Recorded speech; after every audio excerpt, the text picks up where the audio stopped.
Sorry, wrong one. This is the Runcam Split 2 which I fitted, but unfortunately the quality of the audio isn't very good. I've noticed when I'm out on a leisure ride and I'm not on a mission to actually get home, I can talk a whole lot better. So I'm going to have to fit this. This is just come in, it's brand spanking new. Where's my old one? There's my old one that I modified. Basically what I've done is, that's for the audio and that's for the power. I'll take that card out now. So what I've got to do is put the audio and the power in so as I can feed it off a battery like that. I don't know, I think these are only one cell. So a single cell, as in, I may have to go back to that one. That worked perfectly actually, it worked fine. Because also when you plug the USB charger in here, it charges that battery as well, so I think I might have to use that or something similar, single cell battery. Know what I mean? First thing to do is take it out of the box.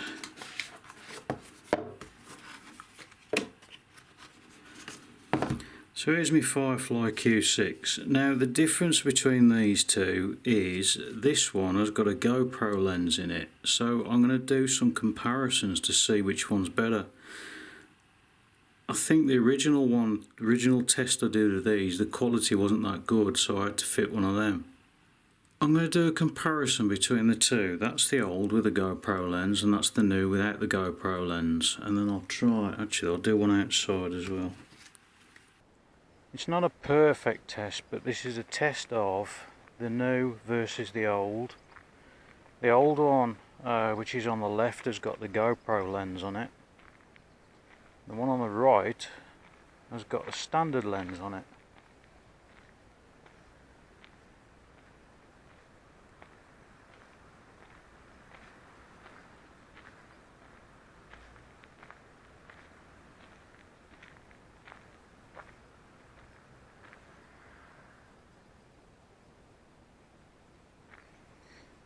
Both of them are exactly the same settings, the bit rate, absolutely everything is identical, so don't know how it's going to turn out.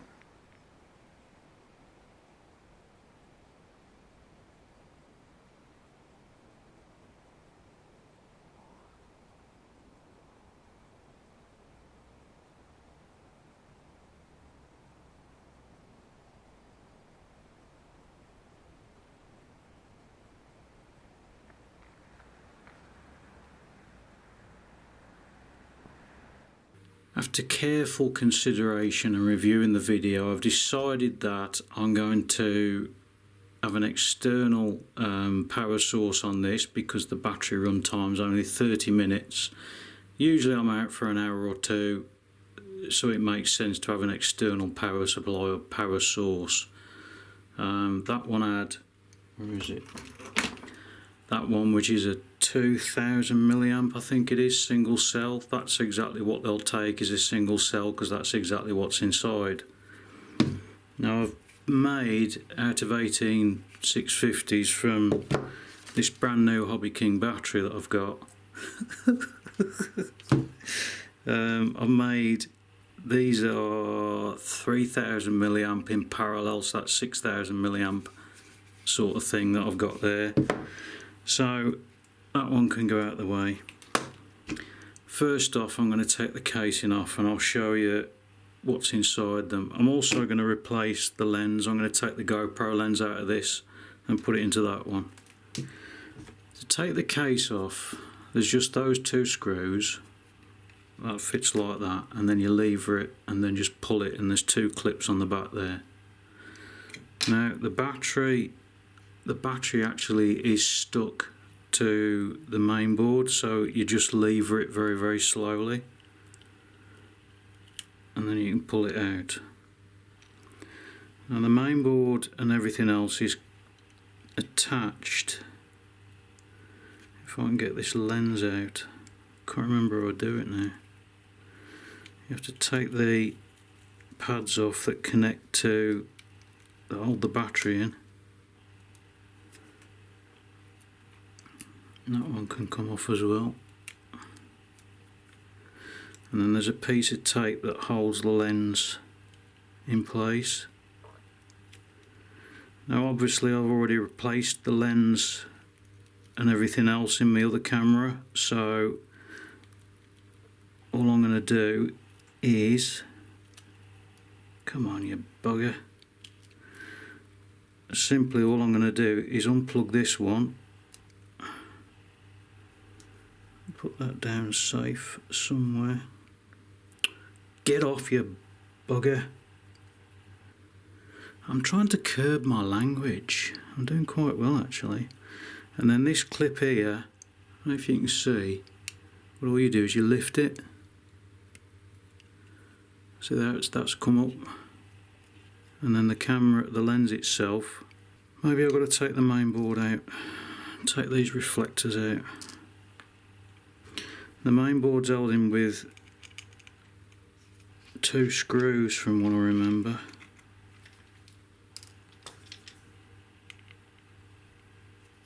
There's 1 screw there and 1 screw there.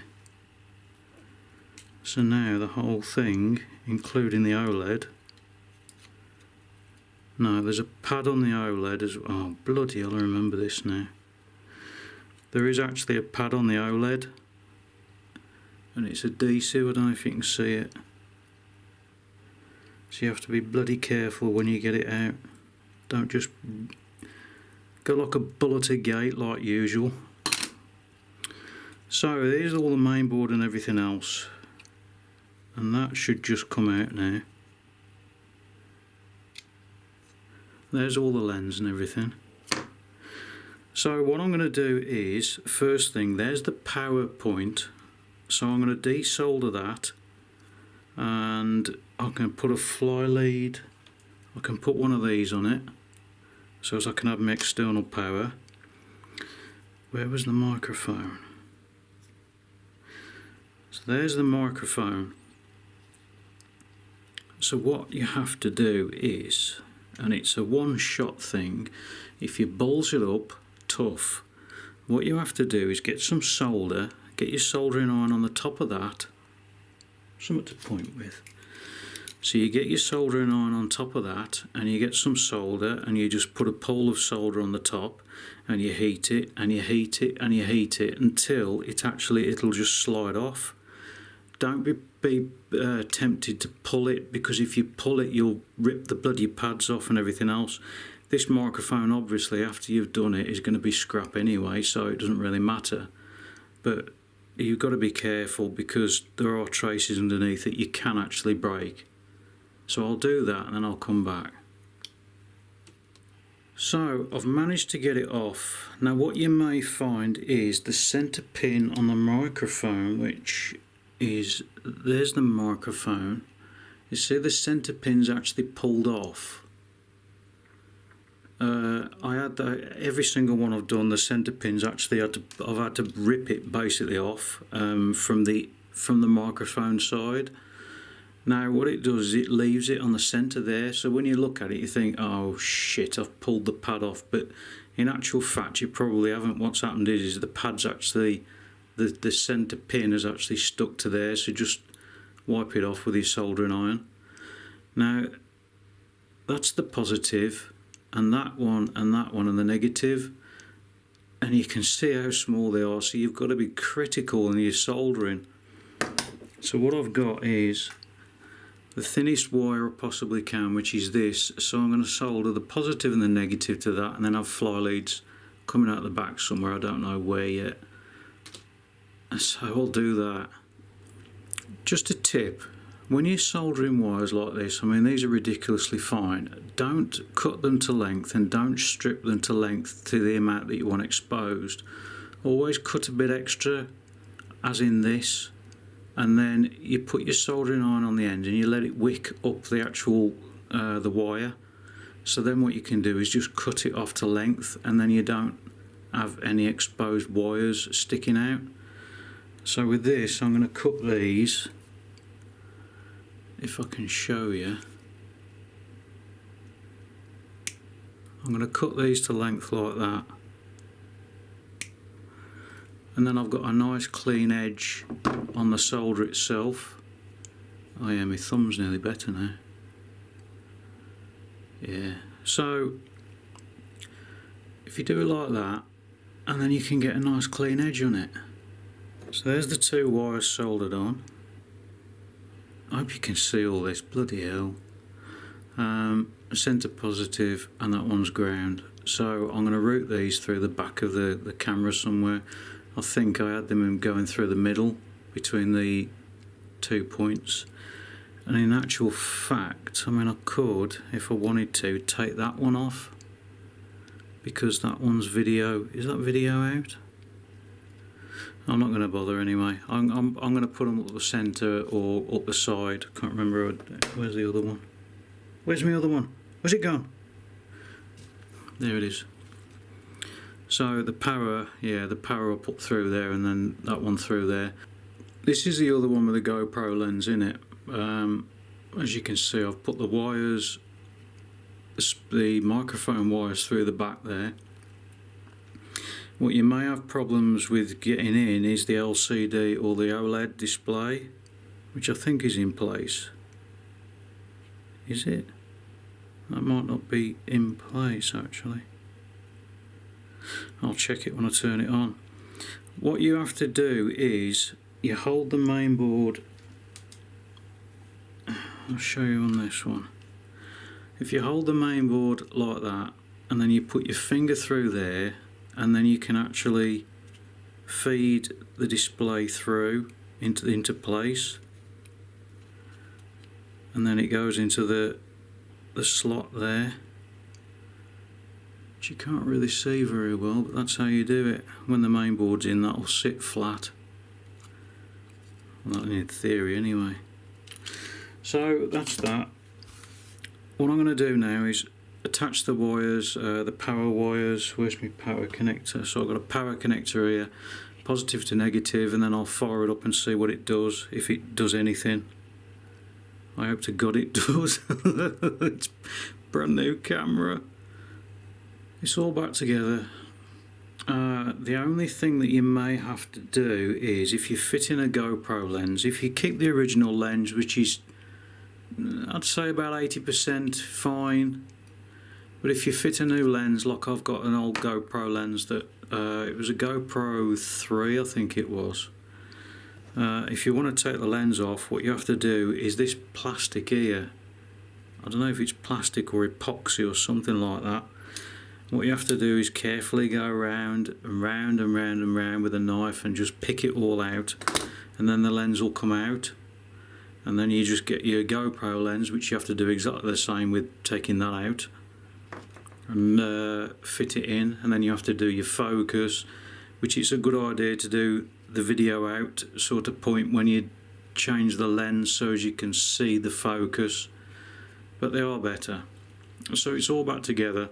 The only other thing you may have to do is replace the screws and put longer screws on if you're changing with the GoPro lens, because they're slightly bigger and you have to pull the thing together, but that isn't going anywhere now. So as I did with this one, what I've got is some Velcro. Now Velcro doesn't actually stick to this stuff at all, it just comes straight off. So what I'm going to do is cut a piece that size and then super glue it on like I did with this one. It's good to see that they've got away from there was a speaker in these, or this one anyway. There's the speaker, and it was absolutely crap. It didn't work half the time, so I took it out. So it's nice to see that they've actually got away from it and used the just a normal bleep. Much better. And then what I've got to do is put a connector on there, and job's a good one. That can then go onto my peak of the helmet. That's going to go there like that. I'm just going to get some Velcro and put it along there. This bit here is a USB extender, so I don't have to take that off at all, because last time it was a nightmare just taking it off and then getting the card out and everything. So with this, if I can put that there, see, I put that about there and it's perfect, absolutely perfect. Done. USB cable, or the extender, goes through to there, which is super glued onto there, and I've put it facing backwards in case I get caught in rain, and it's not going to be affected in theory if it's out the back there. The Firefly isn't waterproof at all, so dunno. Battery goes there, and if you look at it from side on, all you can see is just a piece of the battery. Can't see the camera really, apart from the flashing lights that are on it, which you can turn off anyway, and it all works. So there you have it. That's how you fit a camera into a helmet. The only other thing is the microphone, which I think I covered in another video, which I haven't finished fitting it properly yet. That's going in the front there, because I've discovered that there's no turbulence there at all, so it's going to be perfect there. I've just got to tuck this bloody padding back in. That looks a bit phallic to me. Yeah. Bye.